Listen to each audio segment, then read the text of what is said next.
एक आदमी पागलों की तरह इस जंगल से निकलने की कोशिश में था। जंगल इतना घना था कि यहाँ से बाहर जाने का कोई रास्ता नहीं नजर आ रहा था। ये इंसान सूरज को देखते हुए आगे बढ़ा था, लेकिन अब सूरज भी ढल चुका था। लेकिन उसने भागना नहीं छोड़ा। भागते भागते एक पॉइंट आया जहाँ एक फेरी के स्केलेटन पे उसे लिखा मिला पॉइंट ऑफ नो रिटर्न, यानी यहाँ से कोई वापस नहीं जा सकता। इस बोर्ड को देखकर परेशानी उसके चेहरे पे साफ जाहिर थी। अंधेरा गहरा हो जाता है और एकदम से सारे परिंदे उड़कर यहाँ से चले जाते हैं। छुपने की कोई जगह भी नहीं थी। यह आदमी बहुत ज्यादा डर रहा था, इसीलिए दरख्त के ऊपर चढ़ जाता है और उसकी बदकिस्मती कि वो इतने ऊंचे दरख्त से गिर गया। इससे पहले कि वो बेहोश हो जाता, हम देखते हैं कि कोई उसे खींच के ले गया। खींचने वाला कौन था ये नहीं दिखाया गया, लेकिन हमें इस आदमी की दर्द भरी चीखें सुनाई दी गई। सीन कट होता है और हमें 6 दिन बाद शहर में मीना नाम की एक लड़की को दिखाया जाता है। मीना की कोई दोस्त या फैमिली नहीं थी सिवाय एक बहन के। इस टाइम वो जिस पेट स्टोर पे काम कर रही थी, उसके बॉस उसे एक पैरट को जू पे छोड़कर आने का ऑर्डर देते हैं। मीना इस पैरट को उठाकर अपने घर ले जाती है क्योंकि उसे अगले दिन जू जाना था। रात उसने इस पैरट के साथ गुजारी और फिर सुबह होने पर वो इस पैरट को लेकर जू के लिए निकल गई।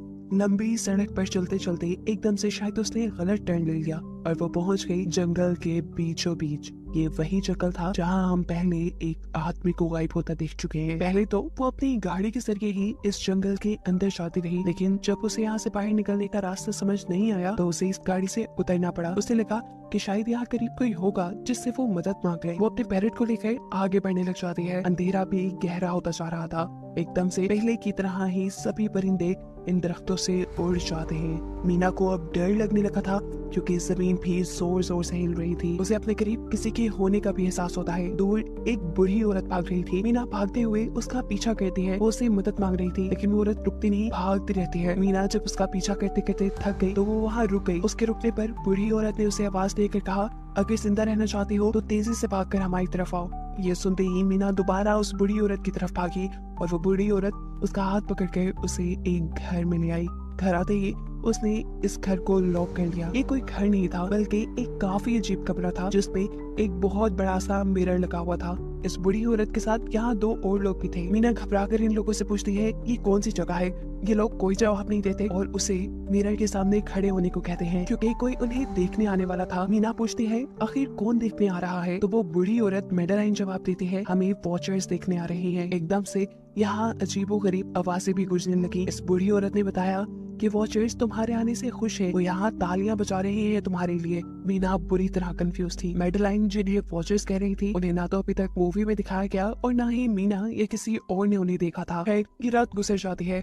सुबह होने पर ये लोग इस जगह से बाहर निकल आते हैं। मेडेलाइन बताती है कि वो वॉचर्स सिर्फ रात में ही बाहर निकलते हैं, दिन के वक्त हम लोग जंगल में आजाद घूम सकते हैं। मीना को इस जंगल में नहीं रहना था। वो यहाँ से निकलने के लिए आगे बढ़ जाती है, पर मेडेलाइन कहती है कि तुम्हारा अच्छा फैसला नहीं, इस जंगल से बाहर निकलने का कोई रास्ता नहीं है। रात होने से पहले पहले हमें इस घर में वापस आना पड़ता है। अगर तुम लेट हो गई तो तुम अपनी जान से हाथ धो बैठोगी। मीना किसी की बात नहीं सुनती और अपने पैरट को लिए आगे बढ़ती रहती है। आगे बढ़ने पर उसे भी वही साइन दिखाए थे, पॉइंट ऑफ नो रिटर्न वाले। इन्हें देखकर वो घबरा तो गई, लेकिन पहले वाली लड़की की तरह ही वो सूरज को देखकर सूरज की डायरेक्शन में आगे बढ़ती रही, पर जंगल से निकलने में कामयाब नहीं हो सकी। एकदम से उसे जमीन के नीचे हलचल महसूस हुई। वो डर गई और वापस उसी घर की तरफ भागी। वो हार चुकी थी। यहाँ मेडेलाइन उसे हौसला देती है और कहती है कि सिर्फ तुम ही नहीं जिसने यहाँ से निकलने की कोशिश की और हार गई, हम भी तुम्हारी तरह ही हार कर यहाँ रुके हैं। यहाँ से बाहर निकलने का कोई रास्ता नहीं। ये जंगल आत्माओं को अपनी तरफ लेकर आता है और फिर अजीब अजीब चीजें इंसानों को दिखाता है। ये तुम्हें पागल भी कर सकता है, इसीलिए अगर जिंदा रहने चाहती हो तो हमारे साथ ही रहो। ये जंगल एक शिकारी है और हम सब उसका शिकार। मेडेलाइन उसे पॉइंट ऑफ नो रिटर्न वाले काफी सारे साइन बोर्ड दिखाती है जो कि जंगल में गोल दायरे में लगाए गए थे। मेडेलाइन बताती है कि ये हमारे घर से आधे दिन के फासले पे लगे हैं। अगर इससे आगे गए तो वापस लौटना मुश्किल हो जाएगा, इसलिए कभी भी ये तुम्हें नजर आए तो तुम इन्हें इग्नोर मत करना। मीना पूछती है ये सब किसने बनाया, तो वो जवाब देती है ये एक प्रोफेसर ने बनाया था। रात हो जाती है कि लोग वापस उस घर के अंदर आ जाते हैं। हर रात वॉचर्स उन्हें देखने के लिए आते थे। आज कीरा नामी लड़की उनके सामने डांस करती है और कहती है ये सब उन्हें पसंद है। ऐसा नहीं था कि इन चारों को हर रात वॉचर्स के सामने खड़ा ही रहना पड़ता था। ये लोग जो चाहते वो कर सकते थे, लेकिन उनकी तरफ अपनी कमर नहीं कर सकते थे। रात में तो इन्हें सिर्फ वॉचर्स का मसला था, लेकिन दिन में भी इन्हें बहुत मुश्किलों का सामना करना पड़ता था। ये जंगल से हर रोज कुछ न कुछ हंट करके लेके आते थे, जिनसे इनका गुजारा होता था। अगले दिन कीरा और मीना दोनों जंगल में खाना इकट्ठा करने के लिए जाती है। मीना कीरा से सवाल करती है आखिर ये वॉचर्स चाहते क्या है। कीरा बताती है मुझे भी कुछ खास नहीं पता, लेकिन मैडेलाइन के पास एक थ्योरी है। उसके मुताबिक ये वॉचर्स हमें देखते हैं, हमें ऑब्जर्व करते हैं, लेकिन अगर हमने इन वॉचर्स को देखा तो हम पागल हो जाएंगे। कीरा अब उसे एक गधा दिखाती है और कहती है ऐसे बहुत से गधे जंगल में मौजूद हैं। दिन के वक्त ये सारे के सारे वॉचर्स इन गढ़ों में रहते हैं और रात में वो यहाँ से बाहर निकल आते हैं। मीना कीरा को बताती है कि उन्हें यहाँ फंसे हुए 6 महीने हो गए हैं। कीरा का हस्बैंड जंगल में रास्ता ढूंढने के लिए निकला है। उसे उम्मीद है कि वो जरूर रास्ता ढूंढ कर वापस आएगा और वो लोग यहाँ से बाहर निकल पाएंगे। हमें मालूम होता है कि असल में कीरा का हस्बैंड वही आदमी था जिसे हमने मूवी के स्टार्ट में दिखा, जिससे को यहाँ से ले गया। अपने घर के करीब वापस आने पर मैडेलाइन मीना को 3 रूल समझाती है यहाँ पर जिंदा रहने के। सबसे पहला कि वो रात के वक्त अपने घर का दरवाजा नहीं खोलेगी। दूसरा कि रात में वो आईने की तरफ अपनी कमर नहीं करेगी। और तीसरा ये कि दिन के वक्त वो उन गढ़ों के पास नहीं जाएगी और जितना हो सके रोशनी में रहेगी। अब इस रात मीना उन वॉचर्स के बारे में जानना चाहती थी, इसलिए वो मिरर के साथ कान लगाकर आवाजें सुनने की कोशिश करती है। जब उसे कुछ सुनाई नहीं देता तो वो मिरर की तरफ अपनी कमर कर लेती है और ऐसा करने पर उन वॉचर्स को गुस्सा आ चुका था। वो लोग जोर जोर से उस मिरर को मारने लग जाते हैं, यहाँ तक कि मिरर के अंदर क्रैक भी आ जाता है। शोर से मैडेलाइन भी उठ जाती है और वो मीना को मिरर की तरफ खड़े रहने को कहती है। ऐसा करने पे उनका गुस्सा ठंडा हो सकता था। खैर ये रात भी कट जाती है और अगले दिन मीना डेनियल के साथ शिकार पर निकलती है। मीना क्योंकि अपने अच्छे दिन यहाँ जाया नहीं करना चाहती थी, इसलिए वो यहाँ से निकलने की तैयारी कर रही थी। वो डेनियल से पूछती है क्या आज तक तुमने किसी वॉचर को देखा। डेनियल ना में जवाब देता है। तब मीना डेनियल को समझाती है कि मुझे लगता है कि ये सब मैडेलाइन की बनाई हुई कहानियां हैं, जिसके अंदर वो हमें फंसा रही है। हमें जरूर इन गढ़ों को जाकर चेक करना चाहिए, शायद हमें यहाँ से बाहर जाने का कोई रास्ता मिल जाए। डेनियल जो कि खुद यहाँ से बाहर जाना चाहता था, ना की बातें मान लेता है और अब मीना अपने साथ रस्सी बांधकर उस गड्ढे के अंदर उतरती है। रस्सी का दूसरा सिरा डेनियल ने पकड़ा हुआ था कि अगर मीना को कुछ भी हो वो जल्दी से मीना को बाहर की तरफ खींच ले। मीना नीचे गड्ढे में पहुंच जाती है, जहां उसे बहुत सारे इंसानों का सामान मिलता है। मीना इस सामान को इकट्ठा कर लेती है। जरूर वो जंगल में फंसे हुए इंसानों का ही सामान होगा। रस्सी के सहारे मीना और डेनियल उस सामान को बाहर ले आते हैं और इससे पहले कि मीना उस गड्ढे से बाहर निकलती, उसे गड्ढे के अंदर किसी की उंगलियां दिखाई देती हैं। वो ठीक से तो नहीं देख पाई कि ये क्या चीज थी, लेकिन वो डर गई। ये लोग उस सारे सामान को लेकर अपने सेफ हाउस में आ गए, जहाँ मैडेलाइन ने उससे पूछा ये सामान तुम्हें कहाँ से मिला। ये लोग झूठ बोल देते हैं कि ये सामान उन्हें जंगल से मिला है। मैडेलाइन को इस जंगल में रहते हुए बहुत अरसा गुजर चुका था। वो जानती थी कि ऐसा सामान उसे जंगल से नहीं बल्कि गड्ढे से मिला होगा। वो मीना से पूछती रह जाती है बताओ तुमने गड्ढे के अंदर क्या देखा, लेकिन मीना उसे कुछ नहीं बताती। अब इन लोगों को गड्ढे से कैमरा भी मिला था। इस कैमरा को सीसीटीवी कैमरा बनाकर डेनियल और मीना इस घर के बाहर लगा देते हैं ताकि ये लोग भी वॉचर्स को देख पाए। मैडेलाइन उनको समझाती रह जाती है ये तुम गलत कर रही हो, लेकिन ये दोनों उसकी एक नहीं सुनते। आज ये लोग वॉचर्स के ही इंतजार में बैठे थे ताकि इन्हें वो देख पाए। अभी तक वॉचर्स नहीं आए थे, लेकिन आज इनके साथ कुछ अजीब होता है। उनका दरवाजा खटखटाया जाता है। ये लोग कैमरे से देखते हैं तो वहाँ उन्हें इंसानी टांगे दिखाई दे रही थी। बाहर जो कोई भी था वो कीरा के हस्बैंड की आवाज में बात कर रहा था। कीरा को लगा कि जरूर उसका हस्बैंड यहाँ से बाहर निकलने का रास्ता ढूंढ आया है। वो जल्दी से उठकर के दरवाजा खोलने के लिए जाती है, लेकिन मैडेलाइन उसे रोक देती है और कहती है तुम ये दरवाजा नहीं खोल सकती, मैं जानती हूँ भाई तुम्हारे हस्बैंड नहीं है। कीरा को मैडेलाइन की बातों पे यकीन नहीं था, इसीलिए मैडेलाइन कहती है तुम इसका इम्तिहान ले लो, तुम मुझसे कोई ऐसी बात पूछो जिसके बारे में सिर्फ तुम या तुम्हारा हस्बैंड जानता हो। कीरा बाहर खड़े हुए इंसान से एक किताब के बारे में सवाल करती है जिसके बारे में उसे पता होना चाहिए था, लेकिन जब बाहर खड़ा हुआ इंसान कोई जवाब नहीं देता तो ये समझ जाते हैं कि ये वॉचर ही है। ये जब दरवाजा नहीं खोलते तो वॉचर इनके बाहर लगाए हुए कैमरा को तोड़ देता है।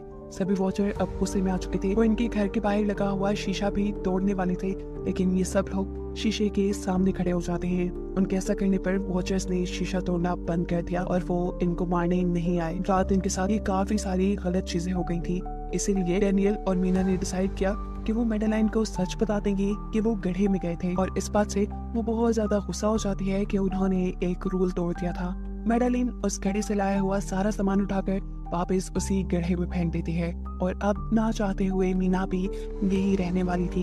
वक्त गुजरता गया, मौसम भी बदल गया सर्दियां आ गई थी, लेकिन अभी तक ये लोग यही फंसे थे। मीना हर रोज यहाँ से बाहर निकलने वाले रास्ते की तलाश में जाती थी, लेकिन उसे कोई रास्ता नहीं मिलता था। उसने एक नक्शा भी बनाया था। उसे यकीन था कि कभी तो वो ये नक्शा पूरा कर ही लेगी। सर्दियों की वजह से इन्हें खाना भी ठीक से नहीं मिल रहा था, और खाना ना मिलने की वजह से इनकी दिमागी हालत खराब होती जा रही थी। और इसी सब में मेडेलिन और डैनियल का झगड़ा हो जाता है। उसे में वो मेडेलिन के साथ साथ मीना को भी बाहर ही छोड़ के कीरा को सेफ हाउस में ले जाकर लॉक कर देता है। अंधेरा भी होने वाला था। मेडेलिन और मीना बहुत दरवाजा खटखटाती है। डैनियल की मिन्नतें करती है कि प्लीज ये दरवाजा खोल दो, लेकिन वो दरवाजा नहीं खोलता। फिर अंधेरा भी हो गया और मजबूरन इन्हें अपनी जान बचाने के लिए एक घने दरख्त के नीचे खड़ा होना पड़ा। अब तो इन्हें वॉचर्स के आने की आहटें भी सुनाई दे रही थी। इस टाइम मीना और मेडेलिन के साथ हम ऑडियंस को भी इन वॉचर्स की एक झलक दिखाई जाती है। ये लोग लंबे लंबे, पतले और खतरनाक थे। अपने गढ़ों से निकलकर ये सब इंसानों को देखने के लिए इस सेफ रूम तक पहुंचते हैं। और जब ये लोग देखते हैं कि मीना और मेडेलिन वहाँ नहीं है, तो उनको खाने के लिए ये लोग जंगल में उन्हें ढूंढने लग जाते हैं। और इन क्रिएचर्स के दूर जाते ही मीना और मेडेलिन को मौका मिल जाता है दोबारा अपने सेफ हाउस तक आने का। इस मर्तबा वो जोर जोर से दरवाजा खटखटाते हैं और आखिर डैनियल उनके लिए दरवाजा खोल ही देता है। ये लोग घबराए हुए थे क्योंकि इन लोगों ने अब वो क्रिएचर देख ली थी।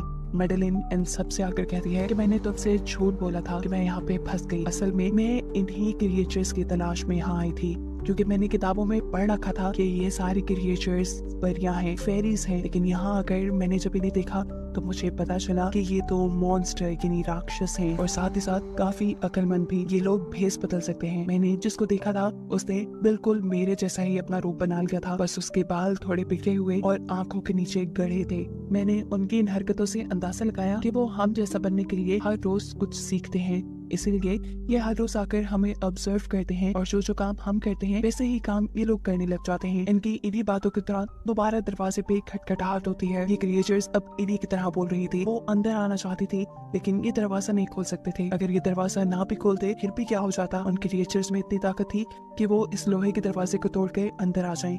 इन लोगों को कहीं छुपना था। सभी को कुछ समझ नहीं आ रही थी, पर अचानक डैनियल की नजर फर्श पे पड़ती है। यहाँ फर्श थोड़ा ऊपर नीचे था। वो जैसे ही कारपेट उठाकर दिखता है तो नीचे एक बंकर था।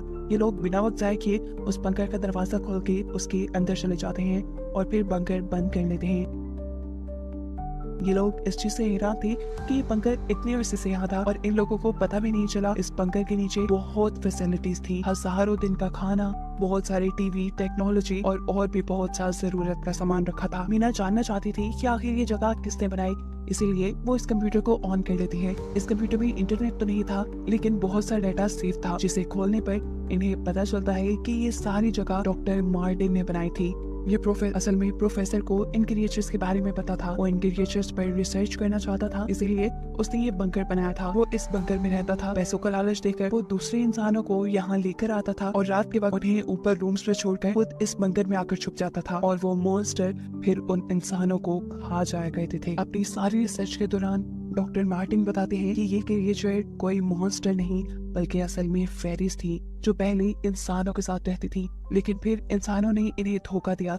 इन्हें यहाँ जंगलों में फंसाकर वो यहाँ से निकल गए और काफी साल जमीन के नीचे रहने की वजह से इनका जादू और इनके पर चले गए। डॉक्टर मार्टिन बताते हैं कि सारी रिसर्च के दौरान उन्हें एक सबसे अलग फेरी मिली, जो रोशनी में भी उन गढ़ों से बाहर आ सकती थी। वो अच्छी थी, उसे डॉक्टर मार्टिन को मारा नहीं। डॉक्टर मार्टिन उसे यहाँ ले आया। वो फेरी मार्टिन के साथ रहकर सब कुछ सीख गई, लेकिन थोड़े अरसे बाद इन दोनों के अंदर कोई लड़ाई हो गई। इस कंप्यूटर में बहुत सी वीडियोस थी और हर वीडियो में डॉक्टर मार्टिन ने कुछ ना कुछ बताया हुआ था। मीना बस ये जानना चाहती थी कि आखिर में क्या हुआ, इसीलिए वो सबसे आखिरी वीडियो प्ले करती है, जिसमें वो देखती है कि प्रोफेसर खुद को और उस फेरी को मारने वाले है। मरने से पहले वो इस जंगल में फंसे हुए लोगों के लिए यहाँ से निकलने का रास्ता बता देता है और कहता है कि शाम में जिस डायरेक्शन में परिंदे भागते हैं, उसी डायरेक्शन में भागने से वो लोग इस जंगल से निकल सकते हैं। उसने इस रिकॉर्डेड मैसेज में कहा था कि अगर कोई इस जंगल से निकलने में कामयाब हो गया तो यूनिवर्सिटी में जाकर मेरी सारी रिसर्च तबाह कर देना। बस कुछ राज ही रहने चाहिए। मैंने यहाँ आकर बहुत बड़ी गलती की थी। मैं वो दुनिया नहीं बना सका जिसका मैंने ख्वाब देखा था। मैं इंसानों और फेरिस को एक साथ नहीं रख पाया। खैर, आज रात इनकी काफी खुशी में करती है क्योंकि इन्हें बाहर जाने का रास्ता मिल गया था। सभी लोग अब बंकर से बाहर निकलते हैं तो देखते हैं कि इनका सेफ हाउस ऑन वॉचर्स ने पूरी तरह तबाह कर दिया है। ये लोग अब यहाँ जंगल से निकलने के रास्ते में बढ़ जाते हैं। वो परिंदे जिनके बारे में प्रोफेसर बता रहे थे वो तो शाम को उड़ने वाले थे, लेकिन इन्हें शाम होने से पहले जंगल से बाहर निकलना था। इसलिए मीना अपने पास मौजूद पैरट को आजाद कर देती है। जिस डायरेक्शन में वो उड़ता है ये लोग उसी डायरेक्शन में चलने लग जाते हैं। चलते हुए रास्ते में इन्हें एक कब्र मिली। मैडेलाइन इस कब्र को देखकर बताती है कि एक वक्त था जब ये लोग इंसानों के साथ रहते थे, लेकिन इंसानों ने इनके साथ बहुत बुरा किया, धोखा किया और इन्हें यहाँ जंगलों में छोड़कर वो चले गए। और क्योंकि इन फेरीज ने अपने पर और अपनी जात को खो दिया, इसलिए अब कभी वो इस जंगल से बाहर भी नहीं जा सकते। चलते हुए ये लोग एक नदी के पास पहुंच गए। फाइनली इस नदी के जरिए ये लोग इस जंगल से निकल सकते थे। शाम भी हो चुकी थी। वो फेरीज, वो वॉचर्स अब जमीन से बाहर निकलने लगे थे। इससे पहले कि ये लोग डॉक्टर मार्टिन की बोट में बैठकर यहाँ से दूर चले जाते, डेनियल को यहाँ अपना साथी जॉन मिल जाता है। वो जख्मी हालत में था। डेनियल उसकी मदद के लिए आगे बढ़ता है। बाकी सब अपनी बोट में बैठ गए थे। इससे पहले कि डेनियल वापस आता, ये लोग देखते हैं कि डेनियल जिसकी मदद करने गया वो कोई इंसान नहीं बल्कि रूप बदलने वाली फेरी थी, जिसने अब उनकी आंखों के सामने डेनियल का रूप ले लिया था।